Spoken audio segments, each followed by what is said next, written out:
أعوذ بالله من الشيطان الرجيم.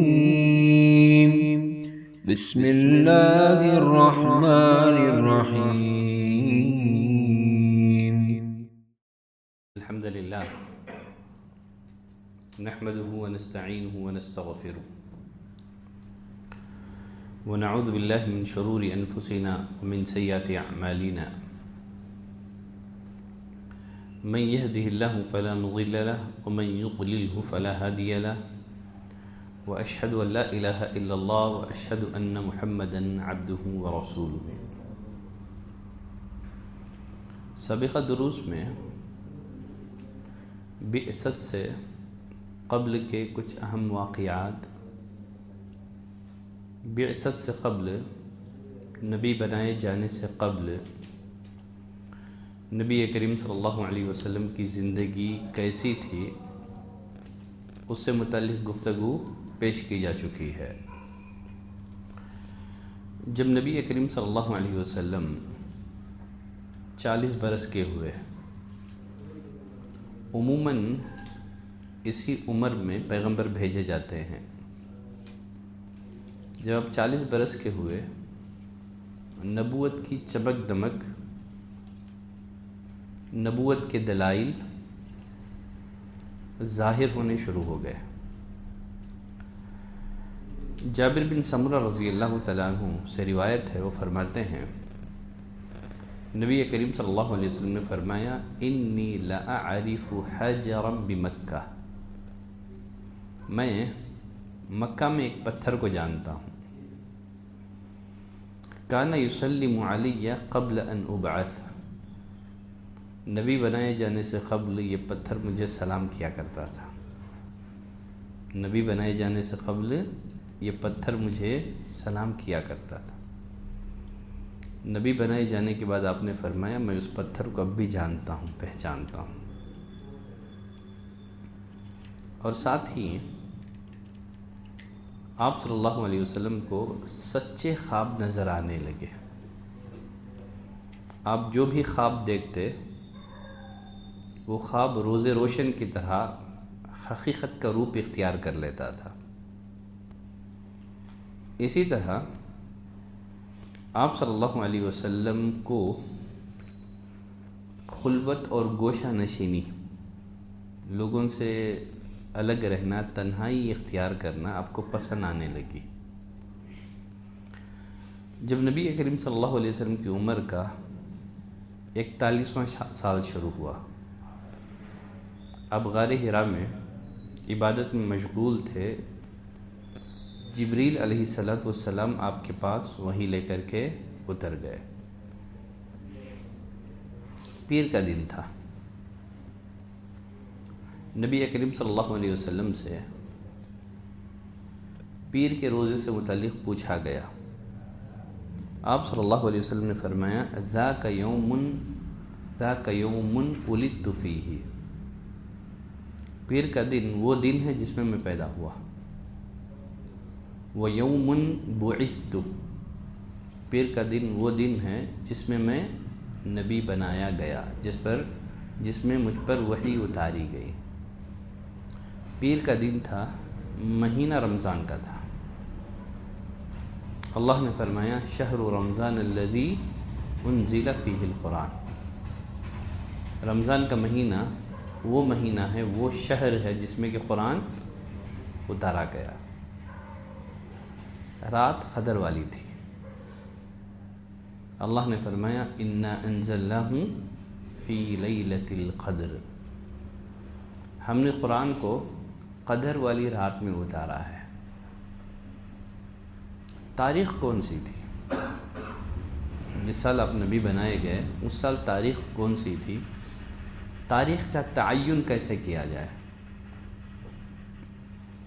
سفی الرحمن مبارک پوری رحمۃ اللہ علیہ فرماتے ہیں جس سال آپ نبی بنائے گئے تھے، پیر کے دن قدر والی رات کو جو تاریخ ہمیں ملتی ہے وہ ہے 21. ایک تو قدر والی رات سے موافقت کرنا ہے، پھر ساتھ ہی ساتھ پیر کے دن سے موافقت کرنا ہے، کیونکہ پیر ہی کے دن آپ نبی بنائے گئے، قرآن قدر والی رات میں اترا، تو پیر اور قدر والی رات ان دونوں سے موافقت کرنے والی جو تاریخ ہے وہ 21 ہے۔ تو صفی الرحمن مبارک پوری رحمۃ اللہ علیہ وہ لکھتے ہیں کہ رمضان کی 21ویں شب تھی،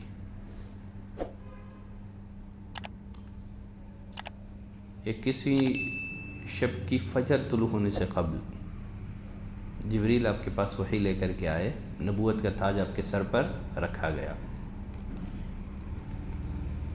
اس روز اگست کی 10 تاریخ تھی، 610 عیسوی تھی۔ نبی اکرم صلی اللہ علیہ وسلم نبی کیسے بنائے گئے، اس سے متعلق سیدہ عائشہ رضی اللہ تعالی عنہ کی یہ ایک مشہور معروف حدیث ہے، جو حدیث کہ آپ کو صحیح بخاری میں ملے گی۔ صحیح بخاری کے ایک دم آغاز میں آپ کو سیدہ عائشہ رضی اللہ تعالی عنہ کی یہ حدیث ملے گی۔ سیدہ عائشہ رضی اللہ تعالی عنہ بیان کرتی ہیں، اول ما بدأ به رسول اللہ صلی اللہ علیہ وسلم من الوحی الرؤیا الصادقہ فی النوم۔ نبی کریم صلی اللہ علیہ وسلم پر نزول وحی کے سلسلے کا آغاز حالت نیند میں سچے خواب سے ہوا۔ فرماتی ہیں فَكَانَ لَا يَرَى رُؤْيَا إِلَّا جَاءَتْ مِثْلَ فَلَقِ الصُّبْحِ۔ آپ رات میں جو بھی خواب دیکھتے وہ صبح کی روشنی کی طرح صحیح اور سچا ثابت ہو جاتا۔ تو نزول وحی کا آغاز سچے خواب سے ہوا۔ اس میں حکمت کیا ہے؟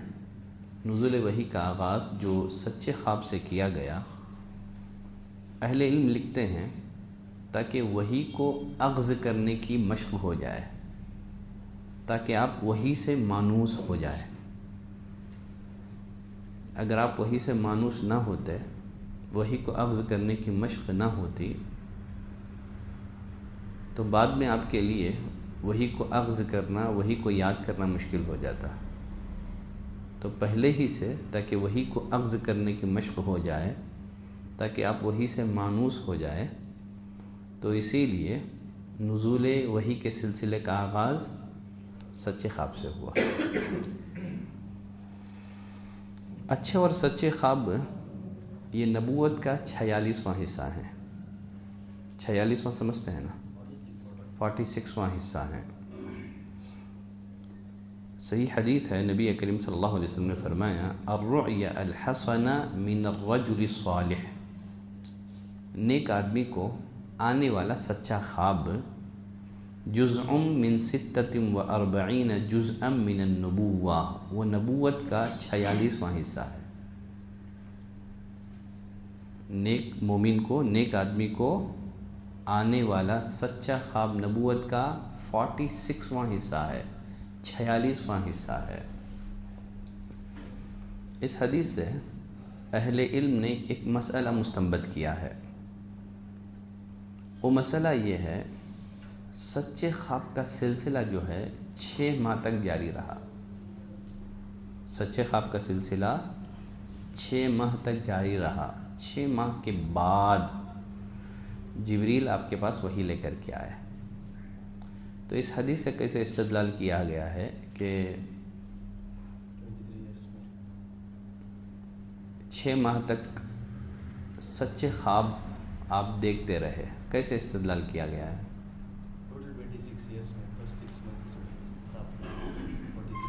کیسے استدلال کریں گے؟ کیسے یہ 46واں حصہ ہوا ہے؟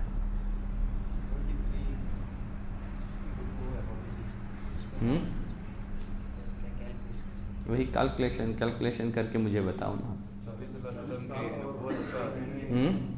سال عمر تھی اور 6 مہینے تک خواب آتے تھے۔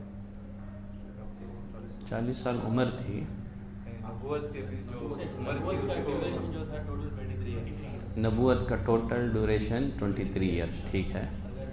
23 تو نبوت سے پہلے 6 مہینے شروع ہوئے تھے، 23.5 ہوئے ٹوٹل 6 مہینے پہلے سے کسے 23 سال ہے اور 6 مہینوں کے حساب سے وہ 46 ہوتا ڈبل ہو جاتا ہر 6 ماہ کا ایک چلیں اور ایک آسانی سے سمجھاتا ہوں سب لوگوں کے لیے، ٹھیک ہے؟ نبی کریم صلی اللہ علیہ وسلم نے فرمایا نیک آدمی کو نظر آنے والا سچا خواب نبوت کا 46واں حصہ ہے۔ نبی کریم صلی اللہ علیہ وسلم کی کل مدت نبوت 23 سال۔ 23 سال میں کتنے مہینے آتے ہیں؟ 276 صحیح ہے؟ 23 سال میں 276 ٹھیک ہے۔ اب یہ جو 276 ہیں آپ اس کو تقسیم کریں، ڈیوائڈ کریں 46 میں۔ آپ نے فرمایا کہ سچے خواب نبوت کا 46واں حصہ ہے، کتنا ہو گیا؟ 6 ماہ، ٹھیک ہے؟ تو آپ صلی اللہ علیہ وسلم نے فرمایا الرؤیا الحسن من الرجل الصالح، سچا خواب جو نیک آدمی کو نظر آتا ہے وہ نبوت کا 46واں حصہ ہے۔ یہاں یہ بات ذہن میں رہیں، نبی کریم صلی اللہ علیہ وسلم پر پورے کا پورا قرآن حالت بیداری میں نازل ہوا، خواب میں قرآن نازل نہیں ہوا، سارے کا سارا قرآن نبی کریم صلی اللہ علیہ وسلم پر بیداری کی حالت میں نازل ہوا۔ یہ جو اچھے خواب ہیں اللہ کی طرف سے اس دنیاوی زندگی میں بندے مومن کے لیے بشارت کا ذریعہ ہیں۔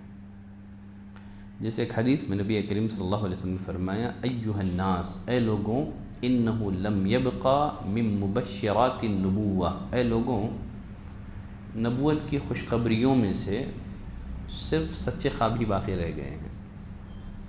یراہ المسلم او ترا لہ، جسے کوئی مسلمان دیکھتا ہے یا دکھایا جاتا ہے۔ نبوت کی خوشخبریوں میں سے صرف اچھے اور سچے خواب باقی رہ گئے ہیں۔ تو اچھے اور سچے خواب میں مومن کو بشارت سنائی جاتی ہے۔ خیر چلیں آگے بڑھتے ہیں۔ سیدہ عائشہ رضی اللہ تعالیٰ عنہ فرماتی ہیں نبی کریم صلی اللہ علیہ وسلم پر نزول وحی کا آغاز کس سے ہوا؟ سچے خواب سے ہوا۔ کتنے ماہ تک؟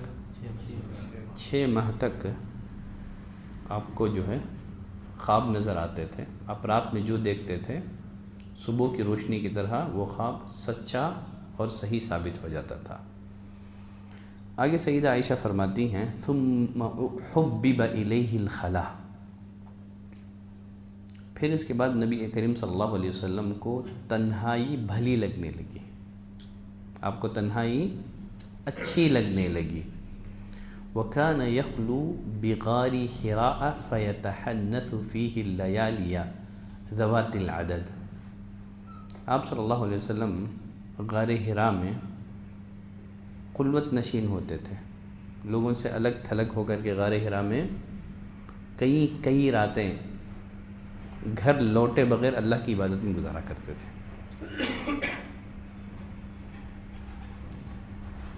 اور فرماتی ہیں وَيَتَزَوَّدُ لِذَلِكَ، ان راتوں کے لیے آپ اپنے ساتھ ضروری سامان توشہ وغیرہ لے کر کے جایا کرتے تھے، کئی راتیں گھر لوٹے بغیر غار حراء میں مصروف عبادت رہتے تھے۔ ایک سوال یہ ہے بعثت سے قبل نبی کریم صلی اللہ علیہ وسلم کی عبادت کا انداز کیا تھا؟ بعثت سے قبل آپ کی عبادت کس نبی کی شریعت پر تھی؟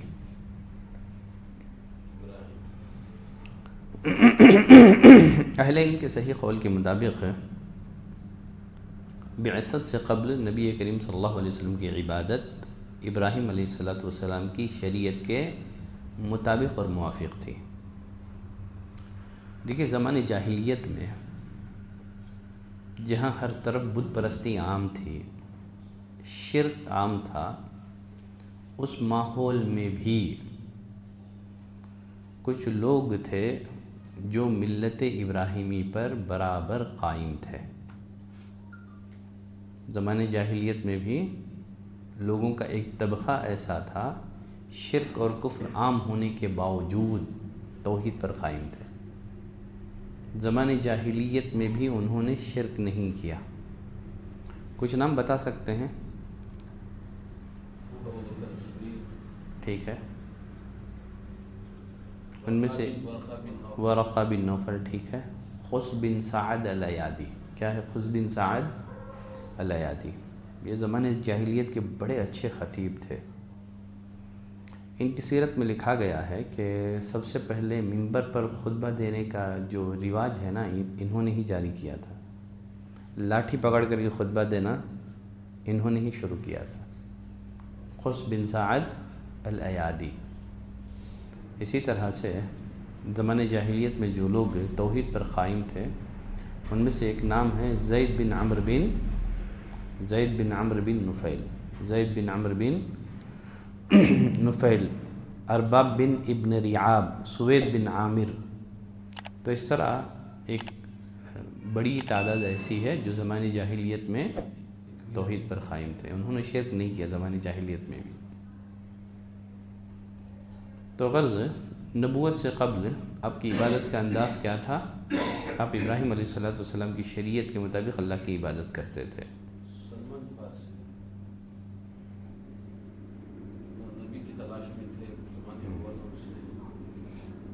ممکن ہے اہل کتاب میں اور بھی ایک تعداد رہی ہو. میں یہ مکے کی بات کر رہا ہوں.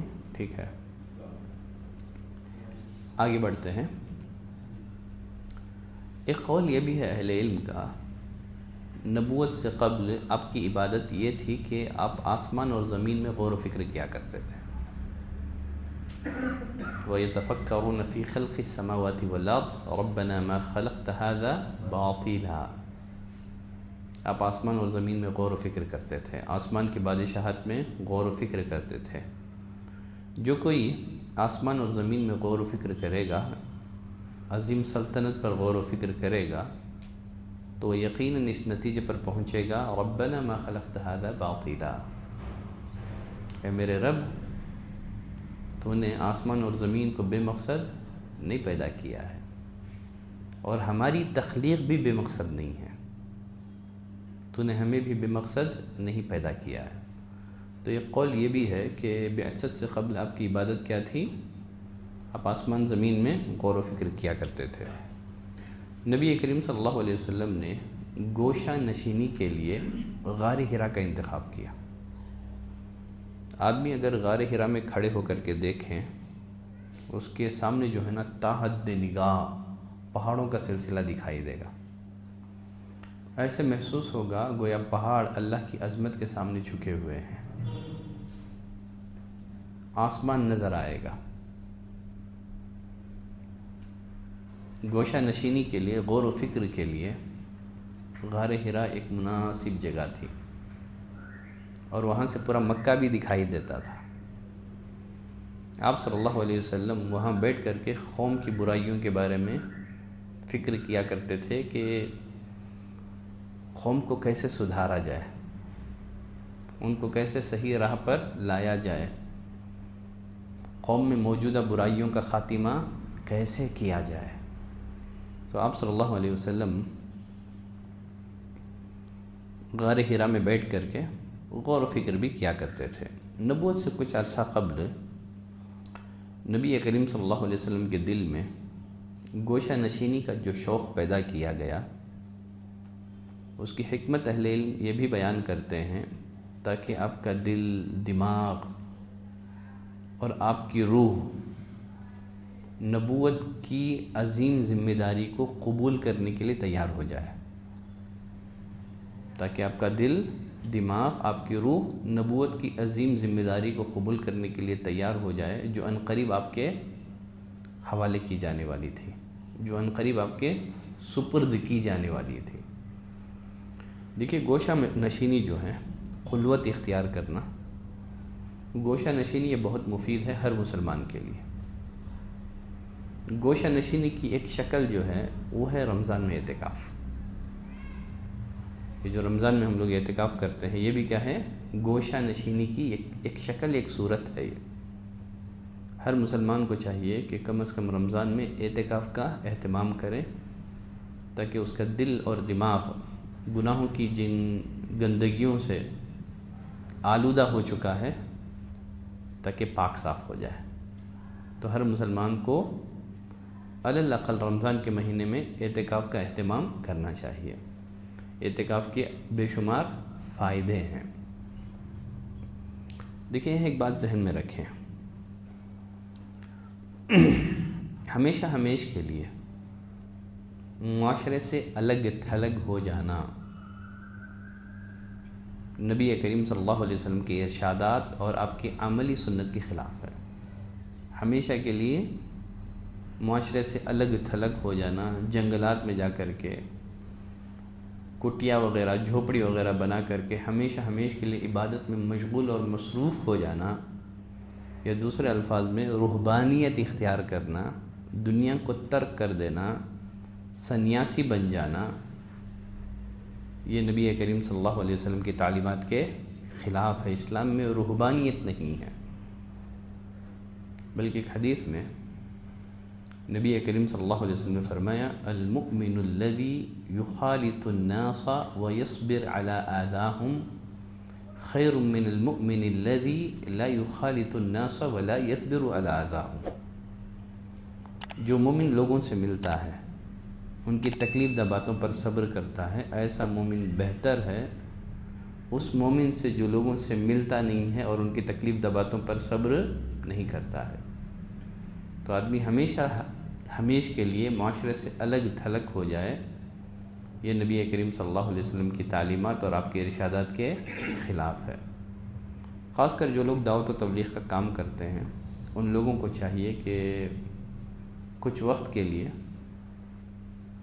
تنہائی میں بیٹھ کر کے حالات کی رفتار کا جائزہ لیں، دیکھیں دعوت کی صورتحال کیا ہے، کیسے کام میں تیزی لائی جائے، رکاوٹیں کیا ہیں۔ تو جو بھی دعوت و تبلیغ کا کام کرتے ہیں ان لوگوں کو بھی چاہیے کہ کچھ وقت خلوت اور گوشہ نشینی اختیار کر کے دعوت کی جو صورتحال ہے اس کا جائزہ لیں اور سنجیدگی کے ساتھ اس کا حل نکالنے کی کوشش کریں۔ خیر چلیں آگے بڑھتے ہیں۔ تو سیدہ عائشہ فرماتی ہیں نبوت کا آغاز سچے خواب سے ہوا، پھر اس کے بعد آپ کو تنہائی بھلی لگنے لگی، تو اب غار حرا میں جا کر کے کئی راتیں گھر لوٹے بغیر عبادت میں گزار دیتے تھے۔ ثم یرجع الی ختیجہ، آپ اپنے ساتھ جو توشہ لے کر کے جاتے تھے، ضرورت کا سامان لے جاتے تھے، جب وہ ختم ہو جاتا تو پھر واپس ختیجہ رضی اللہ تعالیٰ عنہ کے پاس آتے، گھر آتے تھے۔ فَيَتَزَوَّدُ لِمِثْلِهَا، پھر اتنے ہی عرصے کے لیے دوبارہ سامان ضرورت لے کر کے چلے جاتے تھے۔ یہ سلسلہ جاری رہا حتی جاءہ الحق وهو فی غار حراء فجاءہ الملک۔ یہ سلسلہ چلتا رہا یہاں تک کہ حق آپ کے پاس آ گیا۔ اب غار حرا میں تھے، یعنی فرشتہ آپ کے پاس آ گیا وہی لے کر کے۔ یہ آنے والے فرشتے جبریل علیہ السلام ہیں، اس لیے کہ اللہ کا پیغام انبیاء تک پہنچانا یہ ذمہ داری کس فرشتے کے حوالے کی گئی ہے؟ جبریل علیہ السلام کے۔ تو جبریل وہی لے کر کے آ گئے۔ نبی کریم صلی اللہ علیہ وسلم سے کہا اقرأ، پڑھیے۔ آپ صلی اللہ علیہ وسلم نے فرمایا ما انا بقارئ، میں پڑھا ہوا نہیں ہوں، مجھے پڑھنا نہیں آتا ہے۔ یہ دوسرے الفاظ میں نبی کریم صلی اللہ علیہ وسلم نے اپنے امی ہونے کا اعتراف کیا، کہا کہ میں امی ہوں، میں پڑھا ہوا نہیں ہوں۔ اگر آپ کو پڑھنا لکھنا آتا، آپ پڑھے ہوئے ہوتے، جب جبریل نے نبی سے پوچھا پڑھیے تو آپ پوچھتے کیا پڑھوں، لیکن اس کے برخلاف آپ نے کیا کہا؟ میں انا بقارئ، نبی امی تھے، ان پڑھ تھے اس معنی میں کہ آپ کو لکھنا اور پڑھنا نہیں آتا تھا۔ قرآن مجید کی صداقت کی سب سے بڑی دلیل آپ کا امی ہونا ہے۔ آپ کی نبوت کی سب سے بڑی دلیل آپ کا امی ہونا ہے۔ آپ ان پڑھ تھے، امی تھے، لیکن اس کے باوجود آپ نے لوگوں کے سامنے اللہ کا جو کلام پیش کیا، قرآن مجید آپ نے لوگوں کے سامنے جو پیش کیا، امی ہونے کے باوجود قرآن مجید جیسی نظیر پیش کرنے سے اس دور کے فصحاء اور بلغاء عاجز رہے۔ اگر آپ پڑھے لکھے ہوئے ہوتے تو کسی باطل پرست کو یہ کہنے کا موقع مل جاتا کہ آپ نے یہ باتیں یہود اور نصارہ سے سن کر کے اپنے الفاظ میں ڈھالا ہے اور اسے لوگوں کے سامنے بیان کر دیا ہے۔ حالانکہ آپ امی تھے، عرب میں بھی تعلیم کا کوئی رواج موجود نہیں تھا، نہ مدرسہ تھا، نہ اسکول تھا، نہ کالج تھا، نہ عرب کے لوگوں کو تعلیم سے کسی طرح کی کوئی دلچسپی تھی۔ تو آپ بھی اسی معاشرے میں پلے بڑھے، پروان چڑھے، آپ کو لکھنا پڑھنا نہیں آتا تھا۔ تو آپ نے فرمایا ما انا بقاری، میں پڑھا ہوا نہیں ہوں، فاخذنی، آپ صلی اللہ علیہ وسلم فرماتے ہیں فاخذنی، جبریل نے مجھے پکڑا، فغتنی، زور سے مجھے اپنے سینے سے دبوچا، حتی بلغ منی الجہد، میری طاقت جواب دے گئی۔ ہم لوگ بولتے ہیں نا میری جان نکل گئی، ٹھیک ہے، تو آپ نے فرمایا حتی بلغ منی الجہد، اس زور سے دبایا کہ میری طاقت جواب دے گئی، اتنا زور سے دبوچا مجھے۔ تو علم جو ہے نا ایسے ہی نہیں آتا ہے، علم کے لیے تکلیفیں، مشقتیں اٹھانی پڑتی ہے۔ لا یستطاع العلم براحت الجسد، اسی لیے کہا جاتا ہے جسمانی راحت کے ذریعے سے علم حاصل نہیں کیا جا سکتا۔ نبی نے جو ہے نزول وحی کی کافی مشقتیں برداشت کی ہیں، جبریل نے دبوچا ہے، جب آپ پر وحی نازل ہوتی آپ بوجھل ہو جایا کرتے تھے۔ تو یہ جو شرعی اور دینی علم ہے جسمانی راحت کے ذریعے سے حاصل نہیں ہوتا ہے۔ امت کو درس دیا گیا ہے کہ وہ دینی اور شرعی علم کے حصول کی راہ میں جو بھی مشقتیں آئیں اس کو برداشت کریں، اور استاذ کی جو مار ہے، اس کی ڈانٹ ہے، اس پر صبر کریں۔ تو جبریل نے آپ کو زور سے دبوچا، پھر چھوڑ کر کہا اقرأ، پڑھیے۔ آپ نے سیم جواب دیا، کہا ما انا بقاری، میں پڑھا ہوا نہیں ہوں۔ فاخذنی فغطنی الثانیہ، پھر دوسری دفعہ بھی جبریل نے کیا کہ آپ کو زور سے بھینچا، دبوچا۔ آپ فرماتے ہیں حتی بلغ منی الجہد، مجھے سخت تکلیف ہوئی، میری قوت جواب دے گئی، اتنا زور سے دبوچا۔ پھر مجھے چھوڑتے ہوئے کہا پڑھیے۔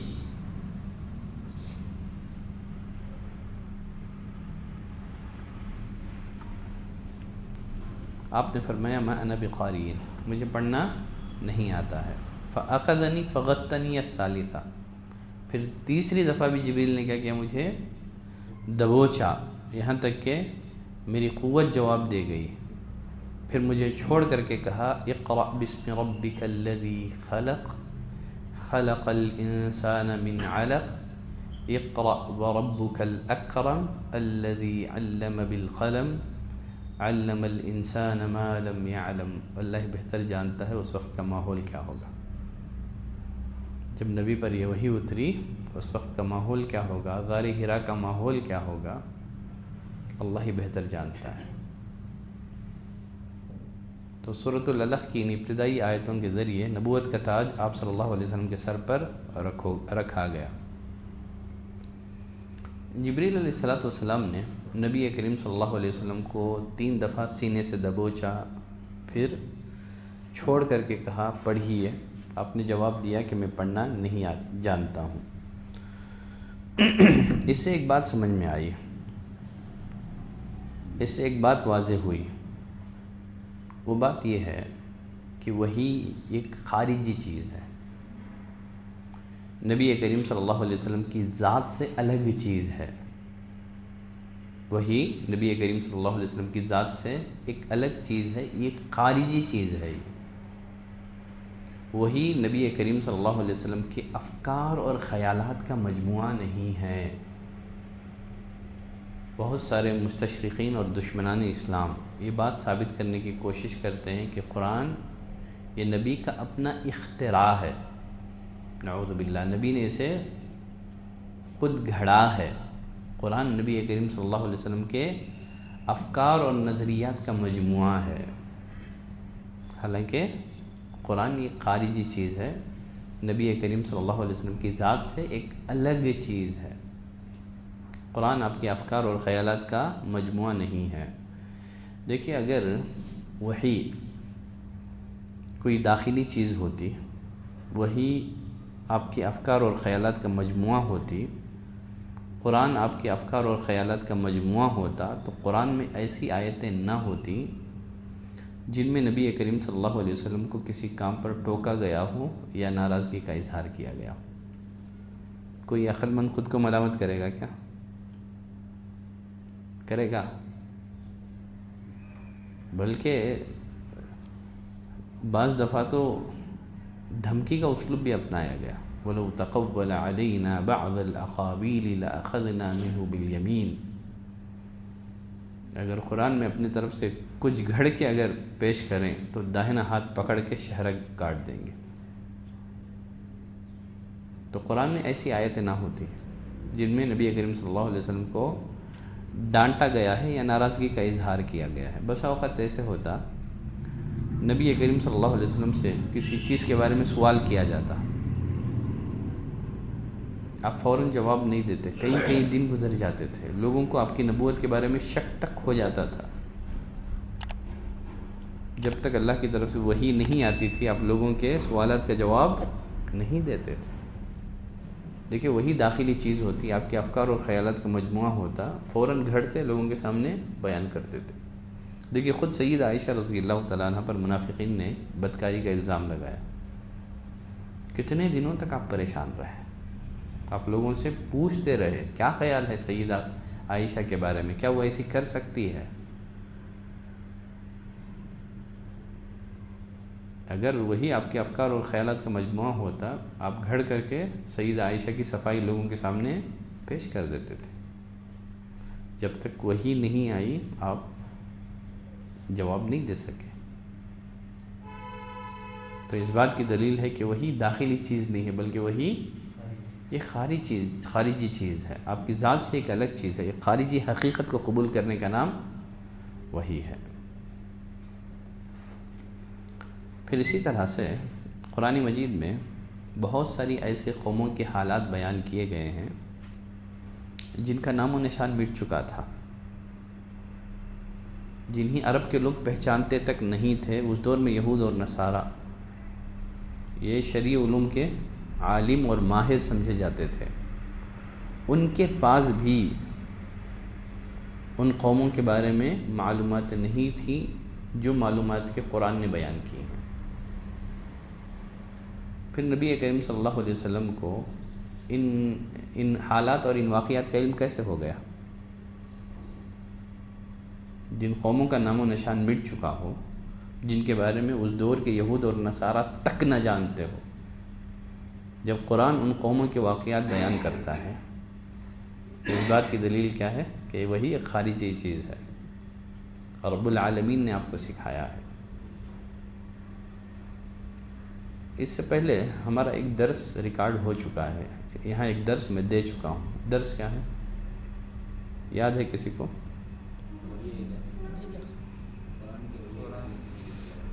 قرآن مجید کے کلام الہی ہونے کے دلائل، قرآن کے کلام الہی ہونے کے دلائل، وہ درس جا کر کے اور ایک بار سن لیں، وہاں آپ کو معلوم ہو جائے گا کہ وہی کیا ہے، ایک خارجی چیز ہے، یہ نبی کی ذات سے ایک الگ چیز ہے۔ قرآن یہ آپ کے افکار اور خیالات کا مجموعہ نہیں ہے۔ وہاں بھی میں نے بہت سارے دلائل کے ذریعے سے یہ بات ثابت کی ہے کہ قرآن اللہ کا کلام ہے، نبی کریم صلی اللہ علیہ وسلم کے ذاتی افکار نہیں ہیں۔ آپ صلی اللہ علیہ وسلم پر جو سب سے پہلی وحی اتاری گئی وہ کون سی ہے؟ اقرأ بسم ربک الذی خلق، پڑھیے اپنے رب کے نام سے جس نے پیدا کیا۔ اب پر جو پہلی وحی نازل ہوئی، اس پہلی وحی کی پہلی آیت میں، پہلی وحی کی پہلی آیت کے پہلے لفظ میں کس بات کا حکم دیا؟ پڑھنے کا حکم دیا گیا۔ اس سے اسلام میں علم کی اہمیت کیا ہے، علم کا مقام کیا ہے، وہ واضح ہوتا ہے۔ تو یہ امت اقراء ہے۔ اس امت کو سب سے پہلا درس، اس امت کو سب سے پہلا حکم جو دیا گیا وہ پڑھنے کا ہے۔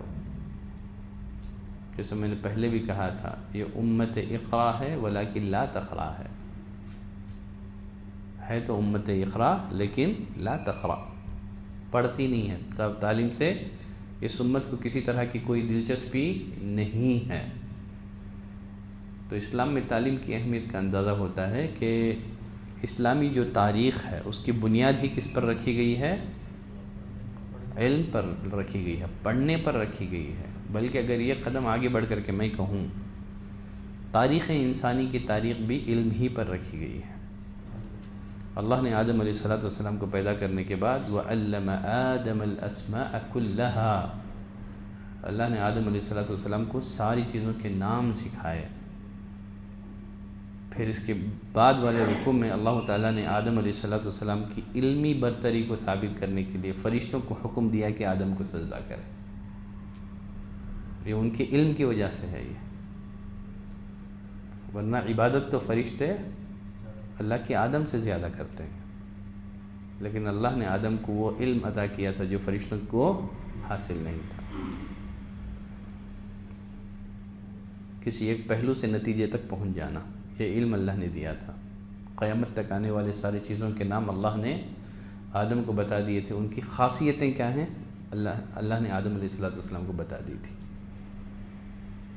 پانی کا نام بتا دیا گیا تھا، پانی کی خاصیت کیا ہے وہ بتا دیا گیا تھا کہ پانی پینے سے پیاس بجھتی ہے، ہر چیز کے نام بتا دیے گئے۔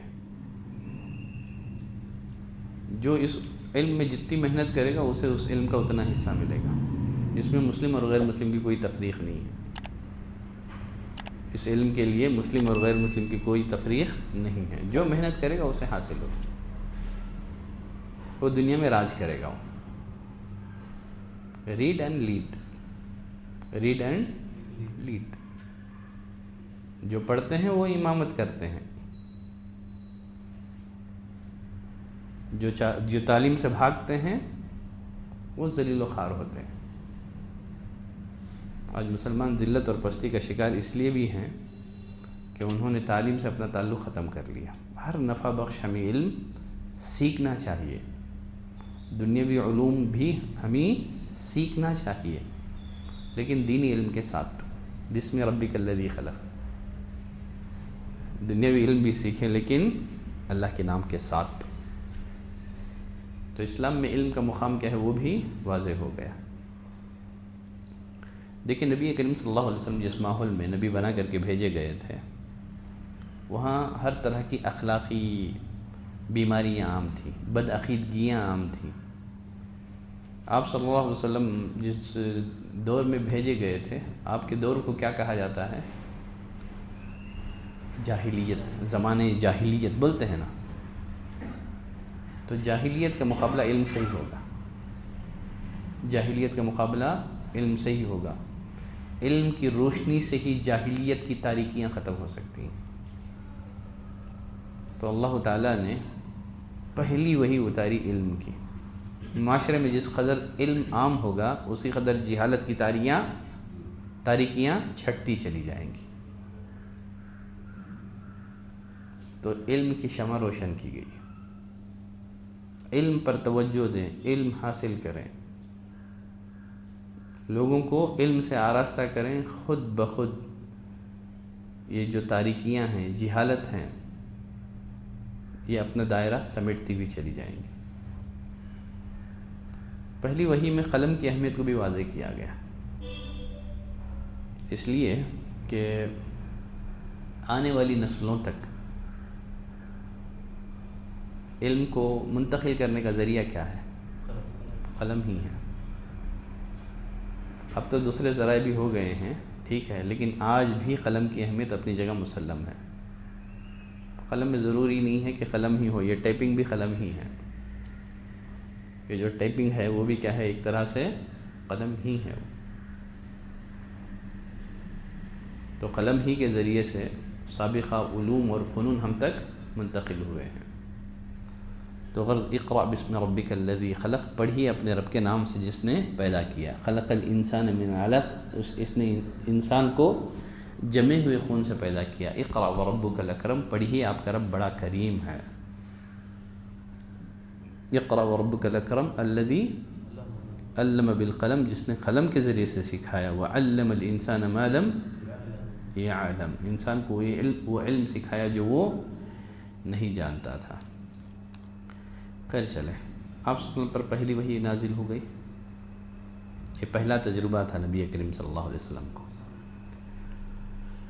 جب پہلی وحی نازل ہوئی، جب آپ نے جبریل کو دیکھا، فرجع بها ترجف بوادره، اب غار حرا سے لوٹے، آپ کا دل جو ہے نا اس انوکھے واقعے سے کانپ رہا تھا۔ یہ ڈر بتا رہا ہے کہ آپ صلی اللہ علیہ وسلم کو اس بات کی امید نہیں تھی کہ آپ نبی بنائے جائیں گے۔ اگر آپ اس امید میں ہوتے، تصور میں ہوتے، تو پھر آپ ڈرتے نہیں تھے۔ تو آپ اس امید میں نہیں تھے، تو آپ کانپتے ہوئے، اس انوکھے واقعے سے کانپتے ہوئے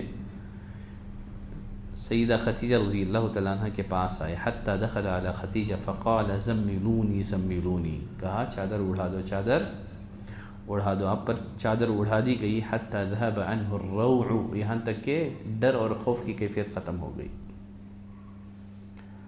جب ڈر اور خوف کی کیفیت ختم ہو گئی تو سیدہ خدیجہ رضی اللہ تعالیٰ عنہ سے غار حرا میں جو تفصیلات پیش آئیں، وہ ساری کی ساری تفصیلات سیدہ خدیجہ رضی اللہ تعالیٰ عنہ کو نبی نے بیان کر دی، اور ساتھ ہی ساتھ کہا قد خشیت علی نفسی، مجھے اپنی جان کا خوف ہو گیا ہے، مجھے اپنی جان کا خوف ہو گیا ہے۔ سیدہ خدیجہ رضی اللہ تعالیٰ عنہ نے کہا کلا، ہرگز نہیں، گھبرانے کی کوئی ضرورت نہیں ہے، گھبرانے کی کوئی بات نہیں ہے۔ فواللہ لا یخزیک اللہ عبدا، اللہ کی قسم اللہ آپ کو رسوا نہیں کر سکتا۔ کیوں؟ انک لتصل الرحم، اس لیے کہ آپ صلہ رحمی کرتے ہیں، سچ بولتے ہیں، بوجھ اٹھاتے ہیں، مہمان نوازی کرتے ہیں، حق کے راستے میں پیش آنے والی تکالیف پر لوگوں کی مدد کرتے ہیں آپ۔ دیکھیں، وحی کی خبر سننے کے بعد سیدہ خدیجہ رضی اللہ تعالیٰ عنہ نے جو موقف اختیار کیا، یہ موقف ان کی وسعت فہم اور ان کی دور اندیشی کی دلیل ہے۔ سیدہ خدیجہ رضی اللہ تعالیٰ عنہ نے فوراً وحی کی خبر اور نبی کریم صلی اللہ علیہ وسلم کے اخلاق، ان دونوں کا موازنہ کیا۔ وحی کی خبر، نبی کے اخلاق، ان دونوں کا موازنہ کر کے اس حقیقت کو پا لیا کہ جو شخص فطری طور پر اتنے بلند اخلاق اور کردار کا مالک ہو، اللہ اسے کبھی رسوا نہیں کر سکتا۔ دور اندیشی دیکھیے۔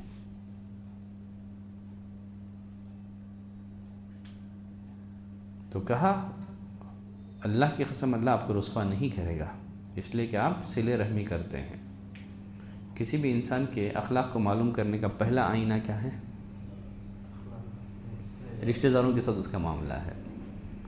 جو انسان اپنے رشتہ داروں کے تئیں اپنی ذمہ داریاں ادا کرتا ہے، انہیں متحد رکھتا ہے، ان کے دل جیتنے میں کامیاب ہو جاتا ہے، یقیناً ایسا انسان دوسروں کا دل جیتنے میں بھی کامیاب ہو جائے گا۔ تو انسان کے اخلاق کا سب سے پہلا آئینہ اس کے رشتہ دار ہوتے ہیں۔ کہا کہ آپ صلہ رحمی کرتے ہیں، اللہ آپ کو کیسے رسوا کر سکتا ہے؟ تو نبی نے سیدہ خدیجہ کو تفصیل بتائی، پہلے تو تسلی دی، ڈرنے کی کوئی ضرورت نہیں ہے، آپ کے اخلاق اتنے بلند ہیں، کبھی معاشرتی اللہ کے اس معاشرتی نظام میں کبھی ایسے نہیں ہوا ہے کہ کسی کو اللہ تعالیٰ اتنے بلند اخلاق اور کردار سے نوازے پھر اسے بے یار اور مددگار چھوڑ دے۔ ساتھ ہی ساتھ سیدہ عائشہ رضی اللہ تعالیٰ عنہ نے آپ صلی اللہ علیہ وسلم کی نبوت کے لیے صرف آپ کے اخلاق عالیہ سے دلیل نہیں پکڑی، بلکہ ایک قدم اور اسٹیپ آگے بڑھتے ہوئے سیدہ خدیجہ رضی اللہ تعالیٰ عنہ نبی کریم صلی اللہ علیہ وسلم کو لے کر کے کہاں گئے؟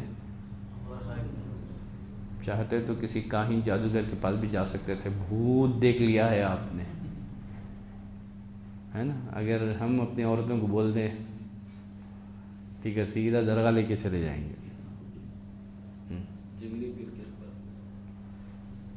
جنگلی پیر فلاں پیر. سیدہ خدیجہ کی دیکھیے دور اندیشی، ان کی وسعت فہم، ایک تو فوراً وحی کی خبر اور آپ کے اخلاق کا مقارنہ کمپیریزن کر کے اس حقیقت کو پا لیا کہ آپ کو اللہ رسوا نہیں کرے گا، ایک عظیم کام کے لیے اللہ نے آپ کو منتخب کیا ہے. پھر اس کے بعد لے کر کے کہاں گئی؟ ورقہ بن نوفل کے پاس گئی. آ کر کے کہنے لگی، یہ جو ورقہ بن نوفل ہیں یہ سیدہ خدیجہ رضی اللہ تعالیٰ عنہ کے کزن برادر تھے. کون تھے یہ؟ کزن برادر. ہوا ابن امی خدیجہ، ان کے چچا زاد بیٹے، یعنی چچا زاد بھائی سیدہ خدیجہ کے. یہ جو ورقہ ہیں وَكَانَ إِمْرًا تَنَصَّرَ فِي الْجَاهِلِيَّةِ، زمانے جاہلیت میں نصرانی ہو گئے تھے اور یہ عبرانی زبان میں انجیل لکھا کرتے تھے. وَكَانَ شَيْخًا كَبِيرًا، بوڑھے بھی ہو گئے تھے، ان کی بینائی بھی کمزور ہو گئی تھی، لیکن چونکہ آسمانی کتابوں کا علم تھا نا یہیں، تو عالم کے پاس لے کر کے گئی سیدہ خدیجہ. ورقہ بن نوفل کے پاس جنہیں سابقہ آسمانی کتابوں کا علم تھا ان کے پاس لے کر کے گئی، کسی کاہن جادوگر کے پاس، کسی بابا کے پاس لے کر کے نہیں گئی. کہنے لگی ابن عم، اے میرے چچا کے بیٹے، اسمع من ابن اخیک، اپنے بھتیجے کی بات سنو. فقال ورقہ بن نوفل نے پوچھا ابن اخی، اے میرے بھتیجے، ماذا ترى، تم نے کیا دیکھا، کیا نظر آیا تمہیں؟ فاخبرہ النبی صلی اللہ علیہ وسلم ما رأى، آپ نے غار حرا میں جو کچھ دیکھا تھا، جو کچھ غار حرا میں آپ کے ساتھ واقعہ پیش آیا، وہ سارا کا سارا واقعہ آپ نے ورقہ بن نوفل کو بیان کر دیا. فقال ورقہ، یہ گفتگو سننے کے بعد ورقہ نے کہا هذا الناموس الذي انزل على موسى، یہ تو وہی فرشتہ ہے، یہ تو وہی ناموس ہے جو موسیٰ علیہ السلام پر اللہ نے نازل فرمایا تھا. یہ تو جبریل ہے، یہ خوشخبری ہے آپ کے لیے، آپ نبی بنائے گئے. اور ساتھ ہی ساتھ کہا یا لیتنی فیہا جزعا اکون حیا حین یخرجک قوما، کاش میں اس وقت جوان اور طاقتور ہوتا، کاش میں اس وقت زندہ ہوتا جس وقت آپ کی قوم آپ کو شہر سے نکال دے گی. کاش میں جوان ہوتا، میں زندہ ہوتا جس وقت آپ کی قوم آپ کو کیا کرے گی؟ آپ کے گاؤں سے، آپ کے شہر سے نکال دے گی. جو قوم آج آپ کو صادق اور امین کہتی ہوئی نہیں تھکتی ہے، آپ کے اخلاق کریمانہ کا تذکرہ کرتے ہوئے نہیں تھکتی ہے، ایک وقت ایسا آئے گا یہی قوم آپ کو آپ کے شہر سے نکلنے پر مجبور کرے گی. نبی کو بڑا تعجب ہوا، پوچھا او مخرجیہم، کیا میری قوم کے لوگ مجھے نکال دیں گے؟ ورقہ نے کہا نعم لم یأتی رجل قط بمثل ما جئت به الا عودیا، جو کوئی تم جیسی خبر لایا ہے اس کے ساتھ بھی دشمنی کی گئی ہے. تاریخ اس بات پر شاہد ہے. خود قرآن مجید میں دیکھیے قوم لوط نے کیا کہا لوط علیہ السلام سے، فما كان جواب قومه الا ان قالوا اخرجوا آل لوط من قريتكم. جب لوط علیہ السلام نے اپنی قوم کو سمجھایا اللہ کی عبادت کرو، یہ ہم جس پرستی سے باز آ جاؤ، کیا کہا قوم کے لوگوں نے؟ اخرجوا آل لوط، آل لوط کو بستی سے نکال دو، نکال پھینکو اس کو، انہم اناس یتطہرون، بڑے پاک بنے پھرتے ہیں یہ لوگ. خود تو ہم جنس پرستی کرتے تھے، جب روکا گیا تو کہا بڑے نیک، بڑے پاک بنے پھرتے ہیں۔ شعیب علیہ السلام کے بارے میں بھی اللہ نے فرمایا قال الملأ الذین استکبروا من قومہ، ان کی قوم میں سے جو سردار تکبر کرتے تھے انہوں نے کہا لنخرجنک یا شعیب والذین آمنوا معک من قریتنا، اے شعیب ہم تجھے بھی اور تیرے ساتھ جو ایمان لائے ان کو بھی کیا کریں گے، اپنے قریے سے، اپنے شہر سے نکال پھینکیں گے۔ اگر رہنا چاہتے ہو تو کیا کرنا ہوگا، او لتعودن فی ملتنا،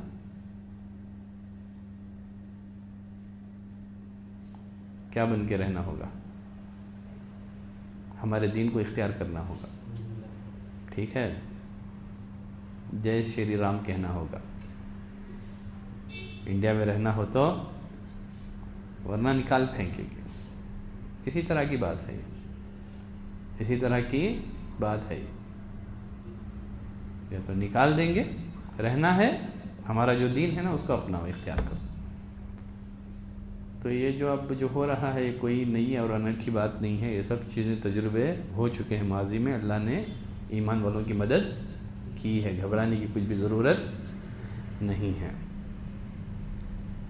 لوگ آئیں گے، تاریخ میں مٹا دیے جائیں گے، انشاءاللہ انجام کار اہل ایمان کا ہوگا، بشرطیہ کہ وہ دین پر قائم رہیں، توحید پر جم جائیں۔ خیر چلیں آگے، ورقہ نے کہا وَإِن يُدْرِكُنِي يَوْمُكَ أَنْصُرُكَ نَصْرًا مُؤَزَّرًا، اگر میں نے تیرا زمانہ ہاتھ پا لیا زبردست تیری مدد کروں گا، تمہارا زمانہ اگر میں نے پا لیا تو میں زبردست مدد کروں گا۔ ثم لم ينشب ورقہ، پھر جلد ہی ورقہ فوت ہو گئے اور پھر وہی رک گئی۔ ورقہ بن نوفل نے نبی کریم صلی اللہ علیہ وسلم کی تصدیق کی تھی اور آپ نے بھی ان کی جنتی ہونے کی شہادت دی۔ ورقہ کے جنتی ہونے کی شہادت نبی کریم صلی اللہ علیہ وسلم نے دی، اہل علم نے ان کو صحابی کی فہرست میں شامل کیا، ورقہ بن نوفل کو صحابہ کی فہرست میں ان کا نام بھی شامل کیا ہے، اس لیے کہ جب پہلی وحی کے بارے میں سنے فوراً نبی کی تصدیق کی۔ آپ نے فرمایا، مسند حاکم وغیرہ کی روایت ہے، سیدہ عائشہ رضی اللہ تعالیٰ عنہ راویہ ہیں، فرماتی ہیں نبی کریم صلی اللہ علیہ وسلم نے فرمایا لا تسب ورقہ فإنی رأیت له جنة او جنتین، ورقہ کو برا بھلا نہ کہو، میں نے اس کے لیے ایک یا دو باغ دیکھے ہیں، میں نے ایک یا دو باغ میں نے دیکھے ہیں، ایک یا دو جنتیں میں نے ان کی دیکھی ہیں، جیسے وَلِمَنْ خَافَ مَقَامَ رَبِّهِ جَنَّتَانِ، وَلِمَنْ خَافَ مَقَامَ رَبِّهِ جَنَّتَانِ، جو اللہ کے سامنے کھڑے ہونے سے ڈر جاتا ہے اس کے لیے ایک نہیں ہے، دو جنتیں ہیں۔ نبی نے ورقہ کے بارے میں کہا گالی مت دو بھی، دو جنتیں میں نے دیکھی ہیں ان کی۔ اور ایک روایت میں شیخ البانی رحمۃ اللہ علیہ نے ان روایتوں کو صحیح کہا ہے، ابو یعلا کی ایک روایت ہے، جابر بن عبداللہ راوی ہیں، نبی کریم صلی اللہ علیہ وسلم سے جب ورقہ بن نوفل کے بارے میں پوچھا گیا تو آپ نے فرمایا ابصرتہ فی بطحان الجنہ، میں نے انہیں جنت کے ایک بہترین درجے میں دیکھا، وعلیہ السندس، وہ ریشمی لباس میں ملبوس تھے، وہ ریشمی لباس پہنے ہوئے تھے۔ دیکھیے جو لوگ دعوت و تبلیغ کا کام کرتے ہیں ان کے لیے سیدہ خدیجہ رضی اللہ تعالیٰ عنہ ایک بہترین مثال اور نمونہ ہے۔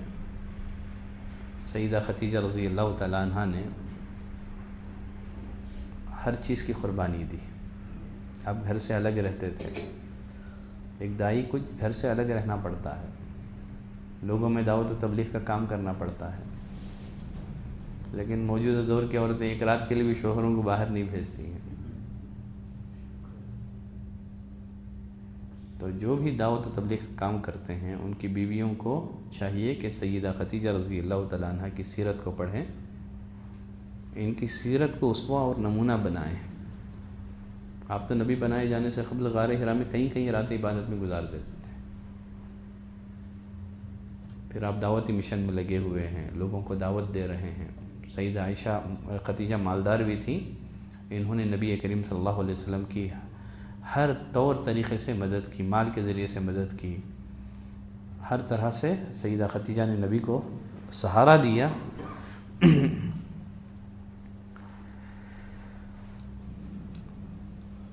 چلیں وقت زیادہ ہو گیا ہے لگ بھگ.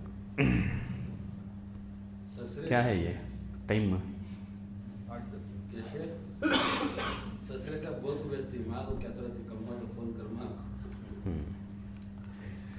بس کریں گے. ٹھیک ہے.